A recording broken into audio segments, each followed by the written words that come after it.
स्वागत है आपका हमारे YouTube channel the Hindu editorial in Hindi. तो फ्रेंड्स, आज है 30 जनवरी 2021 और आज के द हिंदू न्यूज़पेपर में जो आर्टिकल आया होगा उसे हम डिस्कस करेंगे। पूरा हिंदी में रूपांतरण होगा, आपको PDF भी दी जाएगी।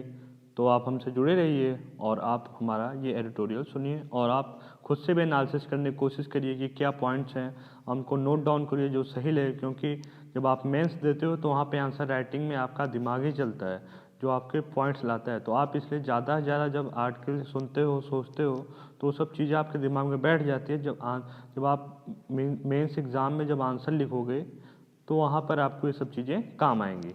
तो फ्रेंड्स, चलिए शुरू करते हैं। तो अभी देखिए, बजट आने वाला है नया, तो उसमें देखते हैं क्या क्या नई चीज़ें आने वाली हैं, मतलब किस तरह से सरकार बजट पेश करेगी। तो यहाँ पे एक कभी आर्टिकल आया था, ये budget blueprint for difficult times. तो ये फ्रेंड्स जो आर्टिकल है, तो मैंने सोचा कि इसे डिस्कस ना करूं, फिर बाद में लगा कि एग्ज़ाम में जैसे आपको अगर क्रिटिकली एग्ज़ाम करना हो गवर्नमेंट को, या आपको अगर उसमें सुझाव देने हो कि मतलब किस तरह से गवर्नमेंट जो रिकवरी कर सकती है कोरोना के समय में जिस तरह से हालात रहे, तो उसको लेकर के ये आर्टिकल आया है। यहाँ पे मनमोहन सिंह और पी चिदम्बरम साहब, जो हमारे वित्त मंत्री भी रह चुके हैं, और दोनों वित्त मंत्री रह चुके हैं, जबकि प्रधानमंत्री रह चुके हैं मनमोहन सिंह। तो इन दोनों लोगों ने ये आर्टिकल लिखा है जहाँ पे बहुत अच्छे सुझाव दिए हैं इन्होंने। तो इसे हम देखते हैं फ्रेंड्स।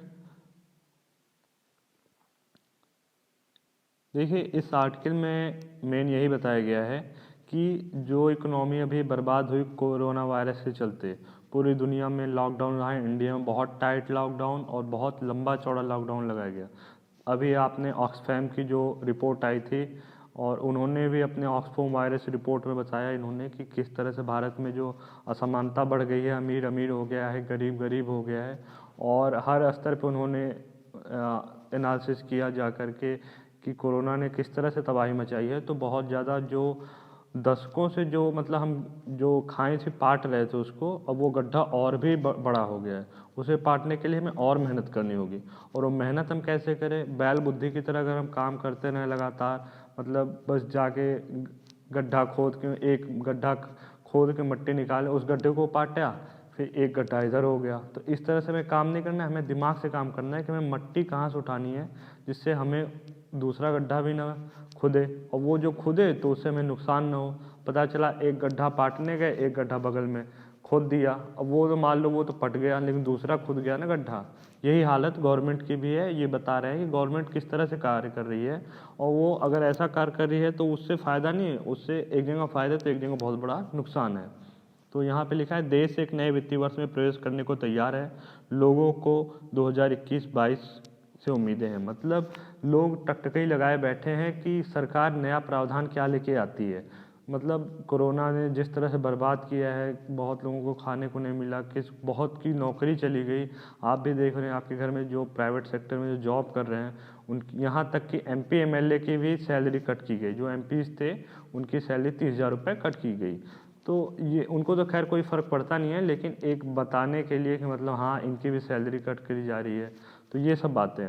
कोविड-19 से हुए लॉकडाउन के प्रभाव को सकल घरेलू उत्पादों की संख्या से नहीं समझा जा सकता। देखिए, जो सरकार जो एनालिसिस करती है कोविड-19 का क्या प्रभाव पड़ा, जो उनके मंत्रालय हैं, जाके बस पेपर पे एनालिसिस कर लेते हैं कि हाँ, ये हमारी GDP ग्रोथ इतनी रह गई, इतना ये हुआ, ये कोई रेटिंग जारी कर दी इंटरनेशनल एजेंसी ने कि हाँ, भारत की आर्थिक विकास दर इतनी उतनी।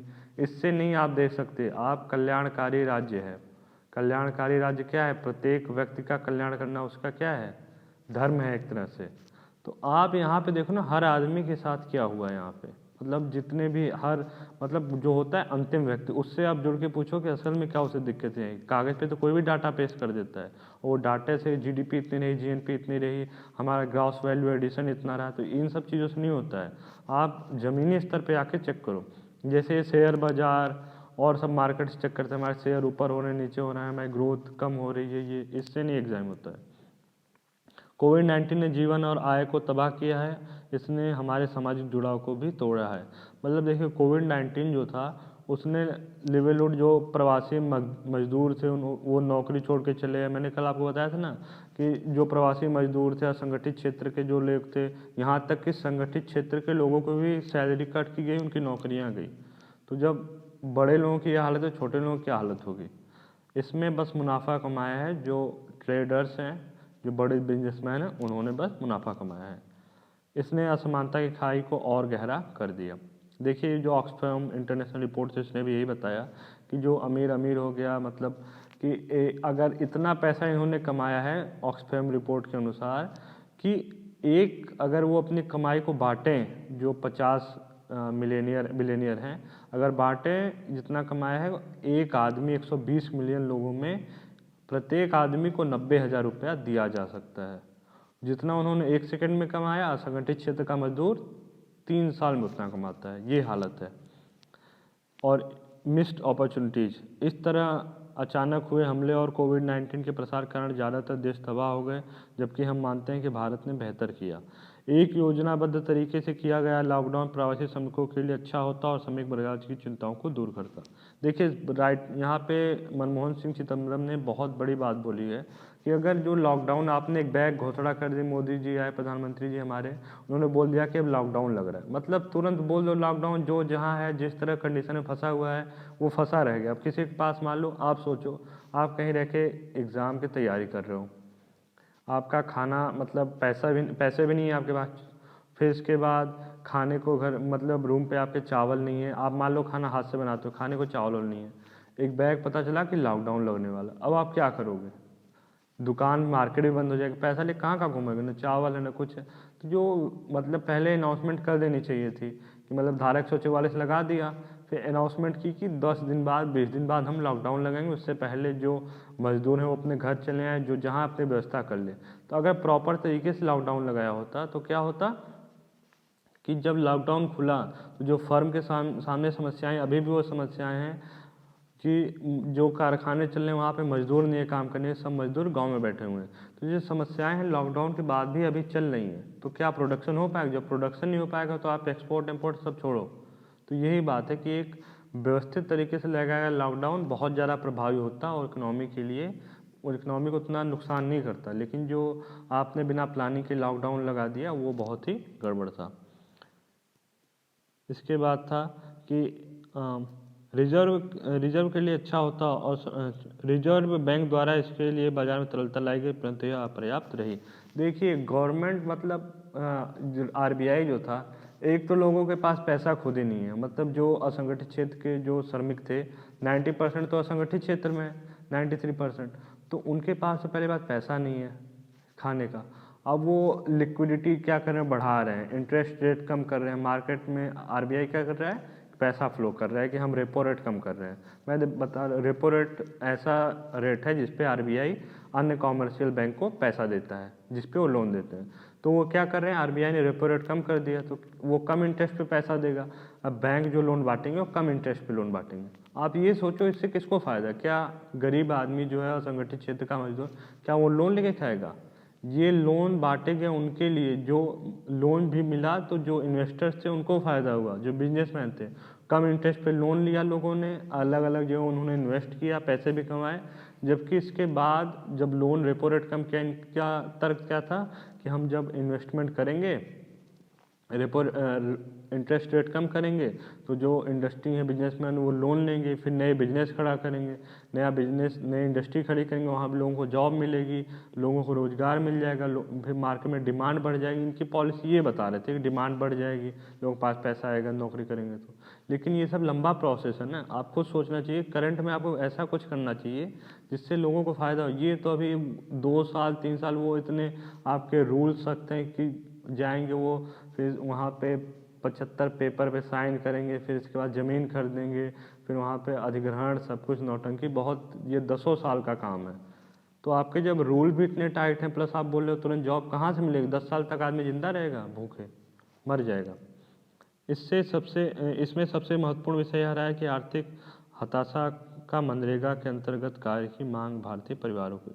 देखिए यहाँ पे ये बता रहे हैं राइटर कि जो मनरेगा अंतर्गत जो कार्यों की मांग थी वो 53% तक बढ़ गई पिछले साल के मुकाबले। मतलब आप सोचिए कि 53% पिछले साल मान लो 1 करोड़ लोगों ने मांगा था, तो इस साल 1,53,00,000 लोगों ने रोजगार मांगा। मतलब इतनी बेरोजगारी दर बढ़ गई है, लोग पढ़े लिखे भी मनरेगा में जा कार्य कर रहे हैं। अभी उड़ीसा की एक बीटेक लड़की थी, वो वहाँ पे जाके काम कर रही है। तो मतलब सोचिए आप किस लेवल की यहाँ पे मतलब कितनी खतरनाक कंडीशन हो चुकी है इंडिया में। इस वर्ष 120 मिलियन लोगों द्वारा मनरेगा में कार्य की मांग हेतु पंजीकरण कराया गया। कुल कार्य की मांग 2020-21 में मनरेगा के अंतर्गत पिछले वर्ष की तुलना में 53% बढ़ चुकी है। यह सत्य नहीं कि अर्थव्यवस्था वी शेप में बढ़ रही है। अभी देखिए आपने न्यूज़ में सुना V shape economy, V shape economy. V shape economy जो है मैं बता देता हूँ आपको नॉर्मल लैंग्वेज में। आप ग्राफ पेपर लो, उस पर नॉर्मल आप वी खींच दो, तो वी खींचा तो अगर विकास दर देखो तो वी में ऊपर से एक डंडी आती है, फिर नीचे से वी जाता है। ऊपर से जब आई तो क्या इकोनॉमी नीचे गिर रही है, फिर बहुत बहुत तेज़ी से नीचे गिरी, फिर बहुत तेज़ी से ऊपर उठ रही है। तो जो गवर्नमेंट है, जो गवर्नमेंट के सपोर्टर्स हैं, जो अलग इकोनॉमिस्ट हैं, वो बोल रहे हैं कि हमारी इकोनॉमी जो वी शेप में बढ़ रही है। लेकिन आप ये सोचो कि जब लोगों के पास खाने को नहीं है, डिमांड है नहीं मार्केट में, कहाँ से वी शेप में इकोनॉमी बढ़ेगी। तरलता का फ़ायदा इंडियन स्टॉक मार्केट को मिला। टॉप 50 कंपनियों का बाजार 40 बिलियन तक बढ़ चुका है। स्टॉक बाजार में लगाया गया पैसा अमीरों का बढ़ चुका है, जिसने कोविड-19 के समय अमीरों और गरीबों के खाई को बढ़ा दिया। तो ये सही बात है। इंटरेस्ट रेट कम किया, उन्होंने पैसा स्टॉक मार्केट ले लेके लगाया, उनको फ़ायदा मिला, उनकी संपत्ति 40 बिलियन बढ़ गई। यहाँ 40 रुपये नहीं बढ़ी किसी की। थ्रेट एंड वीकनेस, परिसंपत्ति की कीमत और आपूर्ति के झटकों के कारण उपभोक्ता मूल्य मुद्रास्फीति में भी वृद्धि हुई। देखिए लोगों के पास पैसा नहीं था, प्लस इसके बाद जो इन्होंने अलग से जो डिमांड थोड़ी बहुत क्रिएट हुई, इससे और थोड़ी महंगाई बढ़ गई। तो जो महंगाई बढ़ी, पैसा है ही नहीं, महंगाई बढ़ती जा रही है, क्या करेगा। कहीं अब देखिए सब्जियों में क्या है, कहीं ट्रक लैंडस्लाइड के कारण फंस गए, प्याज नहीं आ पाया, प्याज 100 रुपये चला गया। दालें नहीं आ पाई, लॉकडाउन की वजह से सब कुछ बंद था, कुछ मिल नहीं रहा था, उसमें महंगाई बढ़ गई थी। जब मार्केट में सप्लाई हो नहीं रही है, आपूर्ति चेन बाधित हो गई, तो सीधी सी बात है इसका सबसे ज़्यादा फायदा ग्रामीण अर्थव्यवस्थाओं में देखने को मिला। जो ग्रामीण बाजार थे, यहाँ पे इन्होंने क्या किया, कोई रेट डिसाइड है नहीं गवर्नमेंट की तरफ से, मान लो डिसाइड भी है तो कौन चेक करने आ रहा है। 80 रुपये की दाल इन्होंने 200 रुपये बेच दी। मतलब आप सोच सकते हो कि 80 रुपये की दाल, जो 80-100 रुपये के तुअर की अरहर की दाल मिलती है, वो गांव में 200-250 रुपये किलो तक बिक गई। एक तो लोगों के पास पैसा नहीं, लोग पैदल आ रहे हैं दिल्ली कहाँ कहाँ से, प्लस इसके बाद पैसा नहीं है, 200 रुपये दाल, 100 रुपये किलो चावल। इस तरह से जब बहुत ज़्यादा महंगाई होगी तो आदमी क्या करेगा, मेढक नहीं खाएगा तो क्या करेगा। बढ़ती हुई महामारी कम करने के लिए आरबीआई द्वारा ब्याज दर को अधिक करेगा। बढ़ती हुई महंगाई को कम करने के लिए आरबीआई ब्याज दर को अधिक करेगा। अब देखिए यहाँ पे क्या करेंगे ये कि बढ़ती हुई जो महंगाई थी उसको कम करेंगे। महंगाई कम करने के लिए लोग, उनको लग रहा है कि मार्केट में पैसा ज़्यादा है, लोगों के पास पैसा ज़्यादा है, अब वो पैसा खींच लो मार्केट से। तो ये क्या करेंगे, रिवर्स रेपो रेट करके वो पैसा इंटरेस्ट रेट बढ़ा देंगे, तो पैसा कहाँ उनके पास चला जाएगा। एक मजबूत मौद्रिक नीति निजी निवेश को भी हतोत्साहित करेगी। अब देखिए यहाँ पे इनके सामने ये भी प्रॉब्लम है कि अगर ये इनको लगता है कि महंगाई ज़्यादा है तो मार्केट से पैसा खींचो। अब पैसा खींचेंगे, इंटरेस्ट रेट बढ़ाएंगे तो लोग लोन लेना कम करेंगे, तो पैसा क्या होगा, धीरे धीरे मार्केट से सोख लेंगे। लेकिन यहाँ पे ये भी दिक्कत है कि जो प्राइवेट इन्वेस्टमेंट है वो भी नहीं आएगा। उनको लगेगा कि अरे यार जो फॉरेन से निवेश आ रहा है और ये निवेश करना चाह रहे हैं, इंटरेस्ट लोन लेते हैं 10 करोड़ का 4%, तो हम इंटरेस्ट दे देंगे तो हम कहाँ से इसमें इन्वेस्ट करेंगे, तो फिर इन्वेस्ट भी नहीं करते हैं। सरकार ने इस समय आयात पर प्रतिबंध लगाकर अपने पैरों पर गोली मार ली। इस तरह से कई उपाय भारतीयों के जीवन को प्रभावित करेंगे। देखिए सरकार जो एक्शन ले रही है तुरंत धड़ाधड़, एक बैग सब कुछ, मतलब एक्सपोर्ट जो हमारे देश में आयात हो रहा है सामान उसको कम करेंगे, टैरिफ लगाएंगे, ये करेंगे। ये एक बैग नहीं होता है, इसके लिए आप पहले मजबूत करो खुद को कि पहले ही हम वहाँ से एपीआई जो एक्टिव फार्मास्यूटिकल इंग्रेडिएंट मान लो चाइना से आ रहा है, एक बैग बोले हम बंद कर दिए, हमें नहीं मंगाना, इस पर टैक्स कस्टम बढ़ाओ। तो जब सीमा शुल्क बढ़ा दिया, वैसे ही तुम्हारे पास कोई फार्मास्यूटिकल इंडस्ट्रीज नहीं चल रही हैं, वहाँ पे एक बैग आपने बंद कर दिया, तो क्या ये तुरंत आप फिर इसके बाद क्या करोगे, फिर महंगे दाम पे खरीदो, फिर दवाइयों की आपूर्ति नहीं हो पाएगी देश में, इतनी बड़ी पॉपुलेशन, किसको किसको आप दवाई कहाँ से एक्टिव फार्मास्यूटिकल इंग्रेडिएंट तुरंत आप बनाने लोगे। तो आप पहले खुद को तैयार करो ना, घर मजबूत करो, तब बाहर से लोग पत्थर मारेंगे तब भी कोई फ़र्क नहीं पड़ता। आपका घर शीशे का है, उधर लोग पत्थर मार रहे तो घर टूटेगा ही। बेसिक मिनिमम इनकम की कमी भारतीयों को और गरीबी में धकेल देगी। बेरोजगारी दर संगठित क्षेत्र में असंगठित क्षेत्र में बहुत अधिक है। देखिए यहाँ पे ये बात करते हैं बेसिक मिनिमम इनकम की। देखिए, बहुत पहले से कई समितियों द्वारा, कई लोगों द्वारा बोला गया कि आप बेसिक, और कांग्रेस द्वारा न्यूनतम आय योजना भी चलाने की बात की गई थी, चलाई भी गई थी। तो यहाँ पे बेसिक इनकम जो थी, बेसिक मिनिमम इनकम, सरकार का ये कहना है कि एक लोगों को जो असंगठित क्षेत्र के मजदूर हैं उन्हें चिन्हित करो, प्लस उन्हें इतनी मिनिमम दो जिससे उनका गुजारा हो सके, क्योंकि आप कल्याणकारी राज्य हो और यहाँ पे विकासशील देश में जनता गरीब होती है, डेवलप्ड कंट्री तो है नहीं। तो यहाँ पे लोगों को इतनी इनकम दो कि जिससे लोगों का इस समय जीवन यापन हो सके। आपूर्ति श्रृंखला को सही करने के लिए उठाए गए प्रावधान, कारपोरेट पर कटौती, लोन देयता की अवधि बढ़ाना, क्रेडिट गारंटी क्रेडिट योजना कॉरपोरेट को लाभ बढ़ाती है लेकिन रोजगार देने में क्षेत्र पीछे है। देखिए, आप मतलब सब कुछ क्रेडिट गारंटी योजना दे रहे हो, प्लस इसके बाद लोन देयता की अवधि बढ़ा दे कि 1 साल में नहीं तुम 1.5 साल में दो, तुम्हें ये तुम्हारा इंटरेस्ट रेट कम रहेगा, प्लस इसके बाद कारपोरेट का जो टैक्स है उस पर तुमने कटौती कर दी। तो ये सब क्या है, ये सब प्राइवेट जो सेक्टर है उनको फ़ायदा मिल रहा है। आपको कहीं फ़ायदा तो नहीं दिख रहा है कि हमें पैसा मार्केट में आ रहा है, और ये क्षेत्र जो है रोज़गार भी नहीं क्रिएट कर पा रहे हैं। तो आपका क्या मतलब है ऐसे जो आप प्रावधान उठा रहे हो? सरकार अपने पिछले कार्य विविधीकरण और जीएसटी के बारे में बात नहीं करती है। देखिए, जीएसटी जो था कोविड-19 के समय आपने सुना होगा कि जो दारू पे जो कर लगाया जाता है राज्य सरकार के अंतर्गत, वो आता है। राज्य सरकार ने पेट्रोल के दाम बढ़ाए क्योंकि वो भी उनके अंतर्गत है, जीएसटी के अंदर नहीं आता है। और उन्होंने दारू पे भी बहुत ज़्यादा 100%, शराब पे उन्होंने बढ़ा दिया 100%, 110%। ऐसा क्यों किया, आपने सोचा? असल में इन्होंने जब 2017 में जीएसटी इम्प्लीमेंट किया था, जीएसटी, तो राज्य सरकारों ने बहुत विरोध किया कि हमें जीएसटी नहीं चाहिए, हम जैसा चल रहा है वैसे ही चलेंगे। तो इन्होंने बोला कि अगर आप जितना आपका अर्निंग जितनी थी, मैं नॉर्मल लैंग्वेज समझा रहा हूँ आपको, जितनी अर्निंग है उसमें आपको घाटा होता है तो हम कंपनसेशन देंगे आपको। क्या देंगे? कंपनसेशन। तो इन्होंने कंपनसेशन देने की बात की थी 2017 से 2022 तक, जब तक ये सही नहीं हो जाता है। तो राज्य सरकार मान गए, चलो जो घाटा होगा तुम भर देना, कोई दिक्कत नहीं है। फिर इन्होंने क्या कहा, जब ये 2020 में कोरोना आया तो उस समय राज्य सरकार को बहुत ज़्यादा फंड की ज़रूरत पड़ी, और इन्होंने जो घाटा हो रहा था जीएसटी से उन्हें कंपनसेशन देना भी बंद कर दिया। हाथ खड़े कर दिए केंद्र सरकार ने कि हमारे पास पैसा नहीं है, हम तुम्हें पैसा वैसा नहीं देंगे। अब सोचो, एक तो हमसे तुम्हें उधार मतलब पैसा ले रहे हो, मतलब जो हमारी इनकम थी उस पर हाथ डाल दिए कि चलो हम देखेंगे, जो घाटा होगा दे देंगे तुम्हें। और फिर इसके बाद जब तबाही आई उस समय कोरोना के, तो उनको पैसा भी नहीं दे रहे हो। इसीलिए राज्य सरकारों ने शराब पे 100% टैक्स ड्यूटी लगाई, पेट्रोल के दाम बढ़ाए कि जब पैसा नहीं है तो इसी से कुछ कमा के राज्य चलाएं। और इसीलिए राज्य सरकार एकदम मतलब जो होता है क्या हो गई, एकदम अपंग हो गई कार्य करने में कि हमारे जो मजदूर आने को कहाँ रखें, क्या करें, कोई व्यवस्था नहीं कर पाई। विमौद्रीकरण जो इन्होंने किया था, डिमोनेटाइजेशन, उससे भी कोई फ़ायदा नहीं होता दिखा। परेशान हुई आम जनता, और ब्लैक मनी ये सब कोई भी कुछ सामने नहीं आया, कुछ ऐसा नहीं दिखा। कृषि क्षेत्र में ऋण एक अच्छा विकल्प है, किंतु यहाँ एमएसपी और अन्य मुद्दों पर सरकार और किसान के मध्य विश्वास कम है। देखिए, पहले इंडियन इकोनॉमी जब आप देखें तो मसालों का व्यापार, सूती वस्त्र का व्यापार, हम बहुत आगे थे इतिहास में। लेकिन आज ऐसा हुआ गया है कि हमारे यहाँ ज़मीन, ज़्यादातर लोग कृषि में ही संलग्न है, 70 से 75% लोग। लेकिन तब भी हमारा जो कृषि प्राथमिक क्षेत्र है अर्थव्यवस्था का, वो बहुत पीछे है। 20% पहुँचा ही नहीं, 16-17% योगदान देता है कृषि में। तो आप समझिए कि ये ऐसा क्यों है। सरकार और किसान के बीच में ना जो ये क्या करते हैं, सरकार देखिए अभी एमएसपी पे चल रहा है बवाल, तो किसान सही बोल रहे हैं कि एमएसपी जो है आप इसे लीगल करो। अब ये सीएसीपी द्वारा, जो कल मैंने बताया कृषि लागत में मूल्य आयोग द्वारा, ये उसके अनुशंसा पे एमएसपी लगाई गई है। अब दूसरी गवर्नमेंट मान लो कांग्रेस आ गई, उसने बोला हम एमएसपी नहीं देंगे, किसान कहाँ जाएगा? उसमें हम निजी क्षेत्र को भी घुसा रहे हैं। तो किसान जो विरोध कर रहा है उसका विरोध करने का यही मुद्दा है कि आप इस एमएसपी को मतलब इसको लीगल कर दो, ये हमेशा के लिए रहे, कोई भी सरकार आए इसे बदल ना सके। लेकिन सरकार इसको तैयार नहीं है। तो यहाँ पे जब यहीं पे आपका क्या है, यहीं पे मतभेद हो जा रहा है।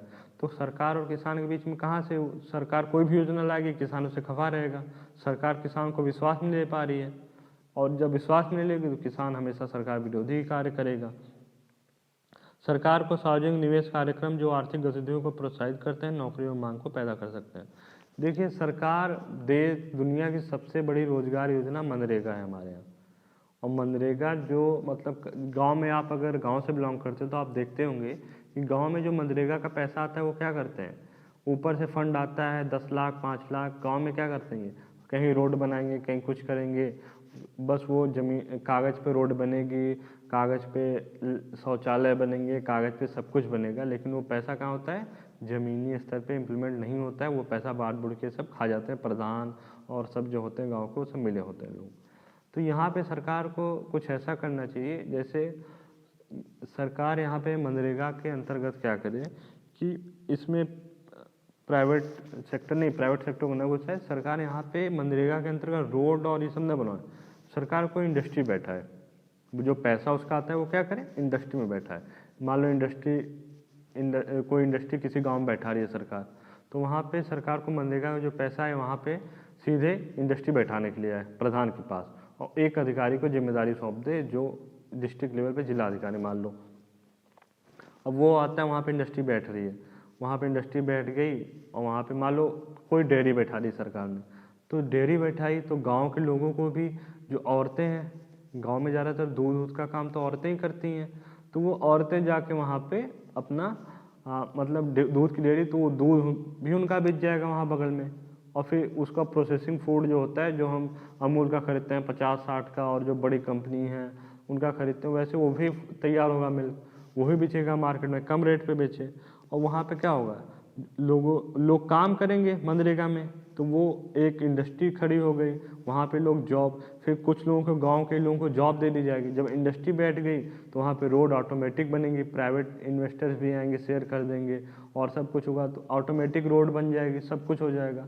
तो सरकार को इस तरह के कार्य करने चाहिए, ये नहीं कि गांव में रोड बना रहे हैं, एक रोड बिगड़ गई, रोज पैसा पास हो रहा है, वो कंकड़ पत्थर डाल के रोड बनाई, फिर टूट गई, फिर एक साल बाद पैसा पास हुआ। अरे जितना पैसा है, निगरानी तंत्र अपना मजबूत करो, तकनीक का प्रयोग करके निगरानी तंत्र मजबूत करो। आप जैसे कोई कार्य हो रहा है तो वहाँ पे अधिकारी को मत भेजो, ड्रोन दौड़ाओ, सीधे लाइव टेलीकास्ट देखो आप, तो इस तरह के काम करो आप। अतः सरकार, हाँ, द नॉन निगोशिएबल, मतलब कुछ चीज़ें ऐसी हैं जो निगोशिएबल नहीं है। सरकार को कुछ ऐसे क्षेत्र पर ध्यान केंद्रित करने की आवश्यकता है जहां समझौता नहीं करना चाहिए। कोविड-19 भारत की स्वास्थ्य सुरक्षा को खोल दिया, अतः यहाँ निवेश करना बहुत जरूरी है। देखिए, सबसे ज़रूरी चीज़ है कि अगर आप स्वस्थ हो, अगर आप अपने घर का सोचो, आप स्वस्थ हो, आपको अच्छा खाना मिल रहा है, आपको अच्छी एजुकेशन मिल रही है, तो आपके घर का विकास खुद ही हो जाएगा। आप खुद सोचो कि अगर आपको ये 3 चीज़ें मिल रही हैं, रोटी कपड़ा मकान प्लस शिक्षा, तो आपके घर का विकास खुद हो जाएगा। तो सरकार को बहुत ज़्यादा प्राइवेट इन्वेस्टर्स को और सबको उस पर ध्यान केंद्रित ना करके कि हमारी इंटरनेशनल जो रेटिंग एजेंसी है उसमें रेटिंग अच्छी हो जाए, ये हो जाए, वो हमें इंटरनेशनल लेवल पे लोग जाने, ये कुछ मत अच्छा करो। आप हेल्थ, फूड, एजुकेशन और वाटर, इन 3-4 चीज़ों पे फोकस करो, आपकी इकोनॉमी खुद ब ग्रोथ करेगी और इंटरनेशनल रेटिंग एजेंसी आपको खुद आके आपकी रेटिंग अच्छी करेंगे, आप पूरी दुनिया में जान लिए जाओगे। लेकिन जब आप इस पे फोकस नहीं करोगे, घर में खाना नहीं मिल रहा है, मर रहे हैं लोग, बाहर जाकर हमारा घर बहुत अच्छा, कौन सुनेगा, जबरदस्ती थोड़ी कोई सुनेगा। इसीलिए क्या बोला है कि स्वास्थ्य जो क्षेत्र है उसमें जो अपने जीडीपी का 0 पॉइंट समथिंग में इन्वेस्ट करते हैं, उसको बढ़ा के और बढ़ाना पड़ेगा।